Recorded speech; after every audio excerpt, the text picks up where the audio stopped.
என்னது 30 ரூபாய்க்கு கிரில் சிக்கனா அப்படின்னு நாங்க வந்த இடம் தான் இந்த பாலக்கோட்ல இருக்கிற இந்த கடைக்குங்க. இது சூப்பராகவே இருந்துச்சு. இதை பார்க்கக்குள்ள இவங்க மேக் பண்ற விதமும் ரொம்ப சூப்பராகவே இருந்துச்சு. அதே சமயம் இவங்க மசாலா இருக்கு பாருங்க, வீட்டிலே இவங்க ஓன் மேனுஃபேக்சரிங்ல மேக் பண்றாங்களாம்ப்பா.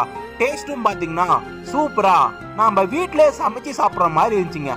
நீங்களும் பாலக்கோட்ல இருந்தீங்கன்னா மறக்காம இங்க ஒரு விசிட்டை போட்டு பாருங்க. அதுக்கப்புறம் அந்த அண்ணா ஃபேன் எடுத்து அப்படி காட்டிக்கிட்டே இருந்தார். அண்ணா வெயில் ரொம்ப அடிக்குது, எங்களுக்கும் காட்டுங்க அப்படின்னு நான் சொன்னேன். அந்த அண்ணா சிரிச்சுக்கிட்டு அவர் வேலையை பார்க்க ஆரம்பிச்சிட்டாரு. இந்த அண்ணா பார்த்தீங்கன்னா ஃபைனான்ஸில் ஒர்க் பண்ணாராம். அது கொஞ்சம் டிப்ரெஷன் தாங்க முடியாத புதுசாக ஒரு தொழில் தொடங்கலாம் அப்படின்னு நைட்டு 12 மணிக்கு பிளானை போட்டு ஆரம்பிச்சாதான் அந்த கடைக்கு. அதுக்கப்புறம் அங்கே ஒரு குட்டீஸ் இருக்காங்க, மோனிஸு. அவன் சும்மா செம ஜாலி. நான் போனதுமே அந்த ஜீப் எடுத்து கொடுத்துட்டான், நீ ஓட்டுப்பா அப்படின்ட்டு. நான் அந்த பையனை ஓட்டிட்டு அவன் ஒரு ஜீப் ஓட்டேன், நான் ஒரு ஜீப் ஓட்ட, ஒரே ஃபன்னாக இருந்துச்சு. Okay, tata bye bye. மறக்காமல் நம்ம சேனலை